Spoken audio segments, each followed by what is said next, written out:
Imagine watching a founder burn, I don't know, like $5 million. Oh, easily 5 million.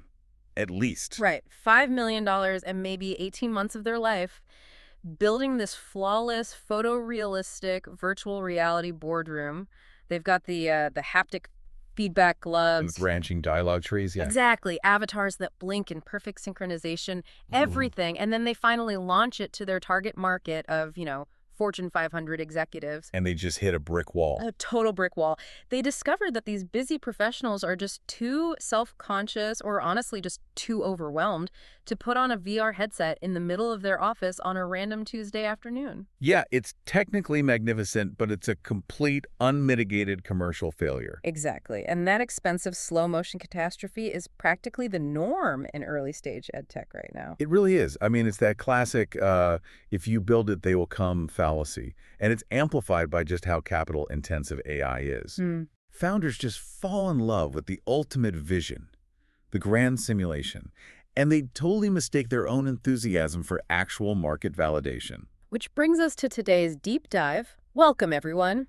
If you're an experienced advisor listening to this, or a strategist, or really anyone whose job it is to look under the hood of these ambitious tech projects, you know that evaluating a roadmap isn't about just, admiring the destination. No, not at all. You have to audit the survival strategy to actually get there. Exactly. You're looking for the underlying business logic that separates the dreamers who just burn through venture capital from the operators who actually capture market share. Which is exactly why the source material we're digging into today is just so compelling. We are analyzing a document called the Speakopoly Development Roadmap. Speakopoly, which is pitched as this very ambitious AI-driven simulation platform, right? Right. The ultimate vision for it is this digital environment where professionals can rehearse and master high-stakes communication. So, negotiations, hostile feedback sessions, boardroom presentations, all through immersive AI-generated role play. But the reason this document is such a masterclass in strategic sequencing is because the founders are deliberately, very intentionally refusing to build that massive platform first. Yeah, it takes an incredible amount of restraint. It really does. The overarching mantra embedded in every single phase of this roadmap is basically validate first, then build, then scale.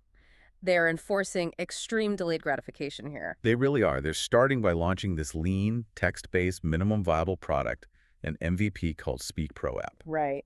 And so our mission today is to really unpack the mechanics of that restraint. We want to analyze why launching a simple chat interface is actually the only logical way to eventually build a complex behavioral simulation. Yeah, and to understand the elegance of this approach, we really have to isolate the specific failure points they're actively avoiding. Okay, let's unpack this. What are the big risks here? Well, the roadmap explicitly contrasts their end goal, which is that complex, long-cycle immersive environment of Speakopoly with their starting point. Which is Speak Pro app. Exactly. Speak Pro app is just a real-time preparation tool accessed entirely through WhatsApp or a standard web chat. Wow, just WhatsApp. Just WhatsApp. And by forcing the product through this bottleneck, they're systematically neutralizing 3 fatal categories of risk. You've got financial risk, technical risk, and product risk. Okay, let's break those down, starting with the financial reality, because building a robust simulation environment from scratch is just a capital black hole. Oh, absolutely. You're looking at a development cycle of what, 12 to 18 months? Easily. Before a single enterprise client even signs a pilot contract, you're funding 3D designers, machine learning engineers, specialized UI/UX teams, all entirely on venture capital or just dwindling cash reserves. Right. You're basically running a marathon where the only water station's at the very end of the race. That's a great way to put it. And if user adoption is lower than your most optimistic projections at month 18, Which it always is. right, which it always is, you just enter a runaway death spiral. Yeah. The financial risk of the grand vision is that you have zero cash flow to pivot the product once you finally encounter real user feedback. Exactly. But by restricting the MVP to just a WhatsApp interface, Speak Pro app requires weeks, not months, to deploy. Weeks. That's a massive difference. Huge. The roadmap outlines an immediate path to early monetization through workshop integrations and individual subscriptions. So they're generating oxygen while they're still in the first mile. It's like, okay, Think of it like this. Building the full Speakopoly platform first is like constructing a billion-dollar interactive stadium before checking if anyone in the neighborhood even likes playing baseball. That is exactly it. You're pouring concrete and installing jumbotrons, just assuming the locals understand the rules. Speak Pro app, this lightweight WhatsApp chat tool, is the batting tee in the backyard. Right, you have to prove the swing mechanics actually work before you build the bleachers. Exactly. And taking that analogy a step further, the batting tee doesn't just prove they want to play, it actually gathers the biomechanical data you need to program the pitching machines in the stadium later. Oh, that's interesting. Yeah, and that addresses the second massive hurdle, which is technical risk. There's this super dangerous assumption in the market right now that you can just plug a sophisticated simulation into, like an off-the-shelf OpenAI API, and magic will happen. Like the assumption that a generic large language model inherently understands the nuances of corporate diplomacy. Precisely. A base model knows how to predict the next logical word in a sentence based on the internet's training data. It does not instinctively know how a hostile CFO reacts to a budget request from a junior manager. Right. It doesn't know the specific vernacular of, say, a pharmaceutical compliance review versus a tech startup postmortem. Yeah. Exactly.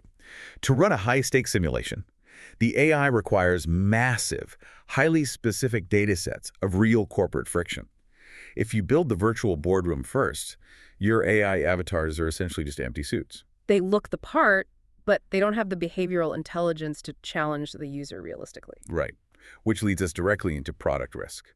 Even if you secure the funding, and even if you somehow brute force the technical training data, you still face the ultimate unknown. Will professionals actually use this? Exactly. We've seen so many platforms stall because the friction of adoption is just way too high. I mean, a busy executive has maybe 5 minutes between meetings where they can log into a desktop portal, configure a headset, and role-play a difficult conversation with a digital avatar. Definitely not. They'll just feel silly and close the window. Right. The product risk is building a solution for a behavior that doesn't naturally exist in the wild. If the core assumption that professionals want AI assistance for communication prep is false, the entire business model collapses. And for you, the advisor evaluating a project like this, seeing a team recognize that human behavior is the actual variable, not the technology, that is a massive signal of maturity. Huge green flag. So if the stadium is on hold, the business relies entirely on the batting tee.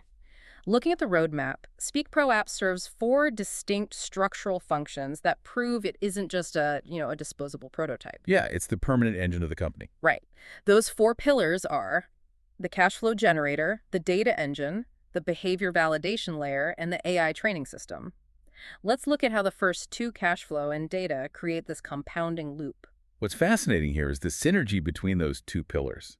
That's really the core of their early stage valuation. As a cash flow generator, Speak Pro app captures revenue immediately. But strategically, the cash is just a byproduct. The real asset is the data. Exactly. The real asset is what the users are typing into the app while they pay for it. This is the data engine in action. Let's ground this in a specific, hypothetical scenario. Say we have Sarah, she's a mid-level manager, and she's using Speak Pro app on WhatsApp to prepare for a hostile budget negotiation with David, her CFO. Okay. When she texts the app, David is going to cut my department's funding by 20% because we missed Q3 targets. How do I defend my team? She is feeding the system pure, unfiltered corporate reality. She absolutely is. She's providing the exact organic prompts, the precise emotional anxieties, and all those specific situational variables that a development team could never just brainstorm in a vacuum. Right. She's handing them the blueprint for the future simulation.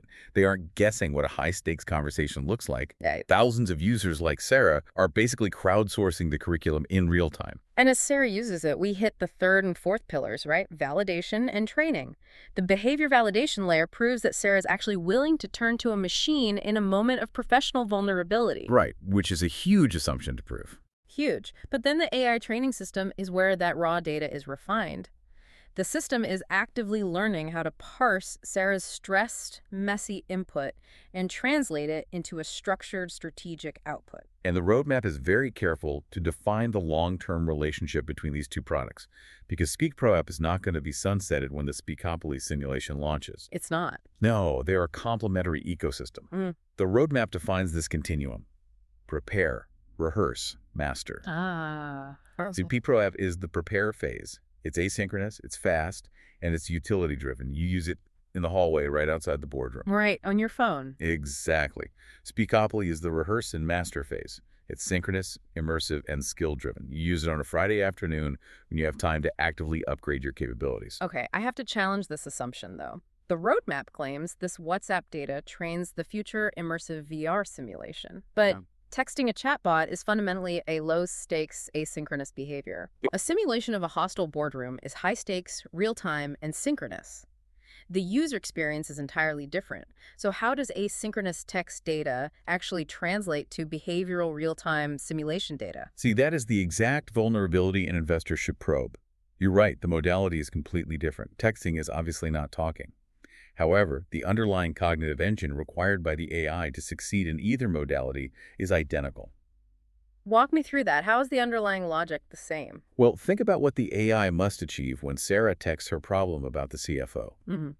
The AI has to deconstruct her argument, it has to identify the logical fallacies, recognize the power dynamics at play, and then formulate a counter-strategy. Right. It has to know what David wants. Exactly. It has to understand that a CFO cares about margin, not just effort. That analytical capability, the ability to really map human intent and friction, that is the true intelligence here. I see. Whether the AI delivers that intelligence via text message on WhatsApp or via the voice of a 3D avatar slamming a virtual fist on a table, the underlying analytical math is exactly the same. Wow, okay. Yeah, by forcing the AI to master the logic of conflict in text first, they're perfecting the brain before they even attempt to render the body. That reframes the entire technical approach for me. They are isolating the variables. Master the substance of business communication first, and only then introduce the friction of simulated style and environment. Precisely. The logic is bulletproof on paper. But, as we know, strategy is just a hallucination without execution. Absolutely. So let's look at the actual timeline they've committed to. The roadmap breaks down the foundation and validation sprint into phases 0, 1, and 2, covering a remarkably tight 12-week window. Yeah, 12 weeks is fast. Phase 0 is defined as strategy and definition, taking up just the first 2 weeks. And the defining characteristic here is just ruthless scoping. Ruthless. The document explicitly mandates zero feature expansion. None. They're limiting the MVP to exactly 3 use cases: difficult conversations, feedback, and influence.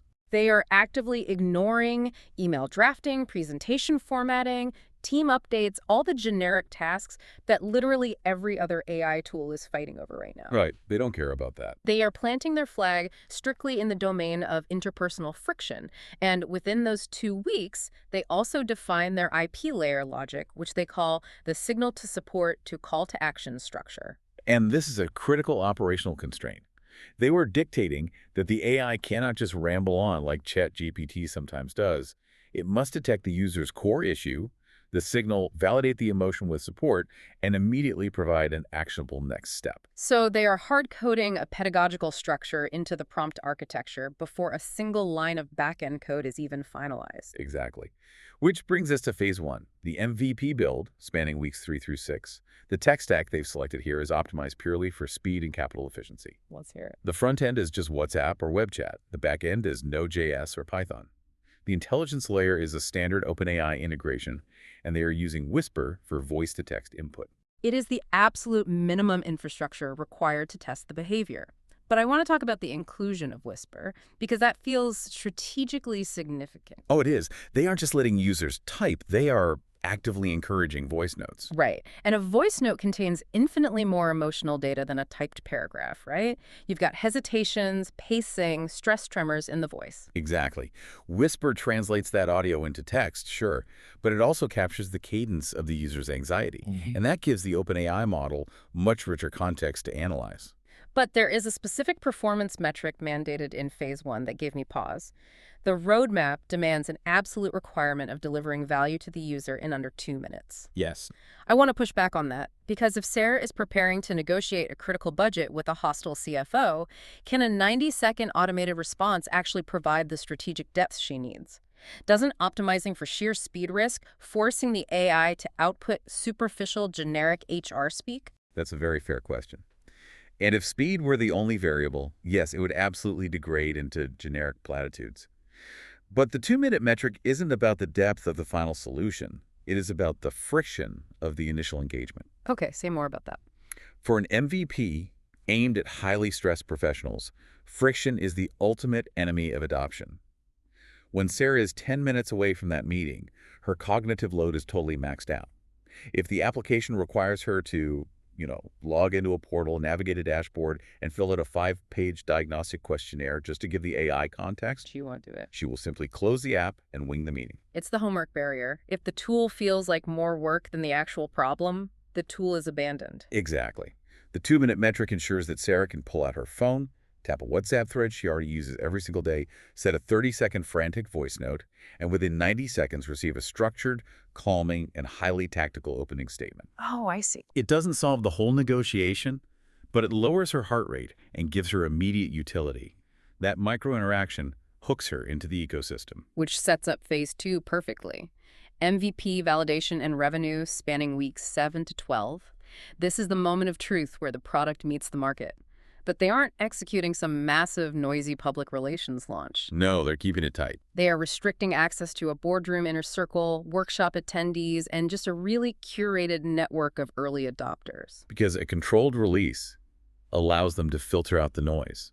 And the metrics they're holding themselves accountable to in phase 2, this should be highlighted by any advisor auditing this project. What are the numbers? They are aggressively ignoring vanity metrics. They don't care about total downloads or website traffic.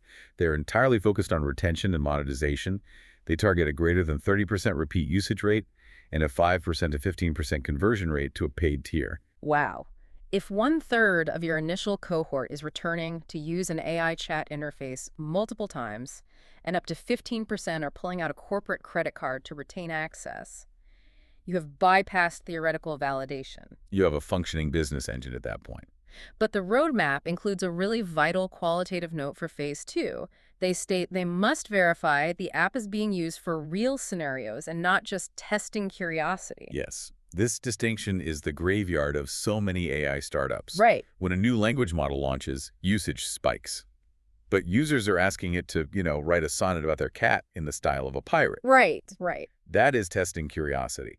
The user is fascinated by the machine, but they are absolutely not reliant on it. It's a parlor trick. It has no long-term enterprise value. Right. The validation only counts if Sarah is using it to actually navigate her CFO problem. Yeah.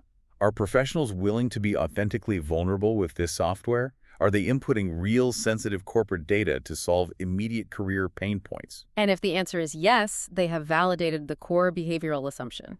Okay, let's play this out. Let's say it is week 12. They hit their targets, the retention is strong, the cash flow is starting, and the users are feeding it real high-stakes scenarios. As an advisor, this is the exact moment the biggest red flag goes up for me. Oh, why is that? Because if the entire tech stack is just a Node.js wrapper connecting WhatsApp to OpenAI, what is stopping a competitor or even a savvy user like Sarah from simply bypassing Speak Pro app and typing her problem directly into ChatGPT? Yep. How do you prevent a well-funded rival from cloning your chat interface over the weekend? You have just articulated the existential threat to the current wave of generative AI startups. If your entire product is just a thin interface sitting on top of a foundational model built by someone else, you have zero defensibility. None. You have no moat. And the founders of the Speakopoly clearly understand this, which is why phase 3 is the most critical segment of this entire roadmap. Here's where it gets really interesting. Phase 3 spans months 3 to 5, and it is explicitly titled Building the Moat, or the intelligence layer.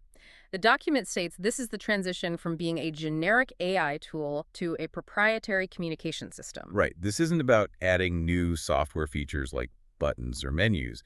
It's about embedding highly specific proprietary frameworks directly into the AI's processing logic. This is where they encode executive coaching IP into the algorithm, right? Fundamentally altering how the AI interprets and responds to user prompts. Exactly. They're moving the value proposition away from the technology itself and placing it entirely onto the methodology. Let's get granular here because this is where the actual intellectual property lives. Yeah. The roadmap lists several specific frameworks they will embed, starting with the PIC model: pressure, impact, control. Yeah. How does embedding the PIC model actually change the AI's output compared to a generic ChatGPT response? Let's use Sarah and the CFO again. Sure. So if Sarah goes to standard ChatGPT and says, "My CFO is cutting my budget, how do I stop him?"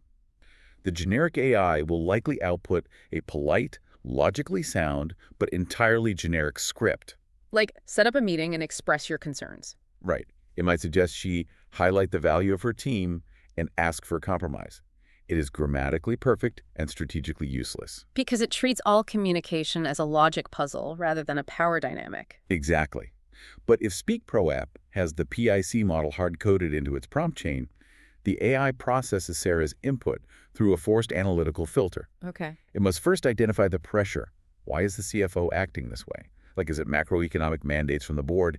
Then it must identify the impact. What happens to the business if Sarah fails? Right. And most importantly, it isolates the control. What variables does Sarah actually have the authority to manipulate? The AI will not give her a script until it has mapped those three dimensions. So the output she receives will bypass generic politeness entirely and offer a hyper-tactical strategy based on actual leverage. It effectively forces the AI to act like a cynical, highly experienced executive coach rather than an eager-to-please intern. That's a great way to put it. And they stack these frameworks, too. They also introduce the audience MAP framework. Message, audience, purpose. This forces the algorithm to shift its perspective away from what Sarah wants to say and optimize for how the CFO processes information. It basically forces empathy into the calculation, and then they apply the 3x3 clarity system to the output formatting. Which does what? It ensures the AI doesn't overwhelm Sarah with a wall of text. It guarantees the advice is distilled into exactly 3 core strategic pillars, supported by 3 pieces of tactical evidence. It is architectural discipline applied to language generation. And the roadmap also notes the addition of tone control, allowing the user to explicitly dial the AI's feedback from diplomatic to highly assertive. So, if a competitor decides to clone Speak Pro app, they can easily build the WhatsApp bot in a few days. But to replicate the actual product, they would have to hire elite executive communication coaches, spend months translating their decades of tacit human experience into complex, interlocking prompt chains, test those chains against thousands of edge cases, and then integrate them seamlessly. Which is incredibly hard to do. Right. The technology is just the delivery mechanism. The methodology is the impenetrable moat. If we connect this to the bigger picture, when you zoom out and look at the broader edtech landscape, the bottleneck has never been distribution. Video platforms and gamification, they solved distribution a decade ago. True. The ultimate bottleneck has always been that the highest quality coaching logic is trapped inside the minds of expensive, unscalable human experts. You can't clone a great coach. Right. But what Phase 3 achieves is the digitization and scaling of that exact cognitive IP. They are solving the hardest, most defensible part of the business before a single 3D asset is ever rendered. For the listener evaluating this roadmap, this Phase 3 intelligence layer is really the dividing line between an investable, resilient enterprise SaaS business and a fleeting novelty app. Absolutely. It proves the founders know exactly what commodity they are actually selling. They aren't selling access to an AI, they're selling a proprietary communication methodology that simply happens to use AI as its vehicle. And by the end of month 5, look at the position they are in. It's strong. It's incredibly strong. They have a product that is generating real cash flow. They have an engine harvesting highly relevant real-world behavioral data. They have empirical validation that their target market will actually adopt the behavior. And they have protected all of this with a proprietary methodological moat. Every single foundational risk has been systematically dismantled. Every single one. And only now, with the risk mitigated and the intelligence layer fully operational, does the roadmap finally permit the founders to chase their original vision. The batting tee is perfected. It's time to break ground on the stadium. Let's examine the final segment of the document. Phases 4 and 5, the transition to mastery and the full Speakopoly platform. Right, so Phase 4, spanning months 5 to 8, is designated as Speakopoly Lite, the simulation prototype. But what is truly remarkable here is the continued enforcement of strict restraint. They still are building the whole thing. No, even with all the earlier validation, they do not attempt to build the full virtual city. The document is emphatic about this. It states in all caps, not full city, only one district. They identify starting with either the amphitheater to focus on awareness skills or the market to focus on presence. Is brilliant. They are taking the sprawling, limitless capability of virtual reality and forcing themselves to build just one hyper-contained, deeply controlled interaction. Because by containing the environment, they can focus entirely on perfecting the experience layer. This is where they finally integrate scenario-based interactions, underlying game logic, and sophisticated AI feedback scoring systems. Right. They take the analytical brain they perfected back in Phase 3, and they finally give it a visual, interactive body. And there is a fundamental shift in the key performance indicators during Phase 4 that we need to talk about. During the Speak Pro App MVP phases, the ultimate metric was speed, right? Delivering value in under 2 minutes. Zero utility. Exactly. It was purely a utility play. Get in, get the strategy, get out. But in Phase 4, the target metrics transition to engagement time and replay rate. Well, yeah, because the core objective of the product has evolved from immediate preparation to immersive learning. If a user only spends 2 minutes inside a 3D simulation, the simulation has failed to capture their attention. Right. You want them to stay. You want to induce a flow state. You want the user engaged, practicing different conversational tactics, intentionally failing, and then replaying the scenario to improve their AI feedback score. So the founders recognize that the metrics of a utility tool and the metrics of a learning platform are entirely opposed. Exactly. Which brings us to the culmination of the roadmap. Phase 5, the full Speakopoly V1, scaling outward from months 8 to 18. This is the realization of the grand vision. It becomes a comprehensive SaaS platform. They roll out multiple districts to practice disparate skills. They introduce complex progression architectures from levels 1 to 6, implement token and badge gamification. And critically, this is where they aggressively target B2B pilot clients. Right. They took this massive, fully realized machine and began selling it into enterprise HR and learning and development departments. And this is where the sheer genius of their 18-month sequencing pays off exponentially. Consider the standard pitch an enterprise B2B buyer usually hears from an early-stage VR company. Oh, it's always the same. The founders walk in with a beautiful, flashy 3D environment, but the underlying behavioral logic is entirely theoretical. They are asking the enterprise to take a massive leap of faith that the simulation will actually change employee behavior. But the Speakopoly founders aren't pitching a cartoon. No. When they walk into that boardroom in month 12, they can say, "We have built a simulation platform powered by the exact real-world data of how thousands of professionals actually speak, hesitate, and negotiate under pressure." We didn't guess what your employees struggle with. We spent the last year harvesting the exact vernacular of corporate anxiety through our Speak Pro app. It's such a powerful pitch. They are synthesizing the raw text data gathered in weeks 3 through 12, running it through the proprietary IP layer of months 3 through 5, and using it to govern the simulation logic of months 8 through 18. The early data guarantees that the simulation is anchored in reality. It ensures that the digital avatars react with the messy, unpredictable, illogical nuance of actual human colleagues, because the AI has a year's worth of empirical data proving exactly what that friction looks like. The MVP wasn't just a test, it was the data mining operation required to make the simulation viable. Exactly. So what does this all mean? When you step back and evaluate this entire roadmap, it really is a masterclass in risk management disguised as product development. It truly is. The founders have this incredibly exciting vision for a gamified, immersive world of communication training. But they possess the operational discipline to say, no, not yet.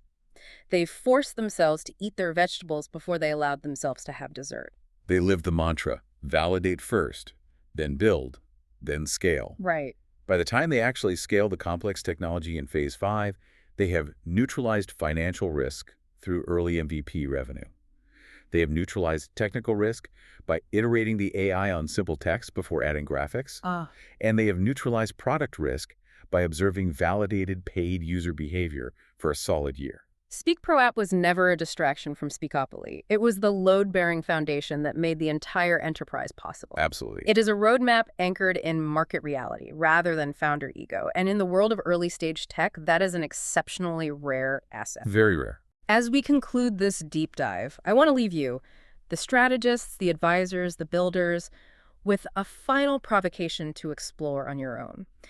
Throughout this entire development cycle, the ultimate goal is for the AI to become flawlessly adept at mimicking the exact pressure, the emotional pushback, and the infinite nuance of high-stakes human conversations. Right. It's absorbing millions of data points to simulate reality perfectly. So, as these models inevitably achieve true simulation mastery, Will traditional human-to-human role-play in corporate training become entirely obsolete? Or conversely, by outsourcing the mechanical practice of difficult conversations to a machine, will it force us to develop an entirely new, unsimulatable level of deep organic empathy that an algorithm can never replicate? Wow, it is a profound paradox.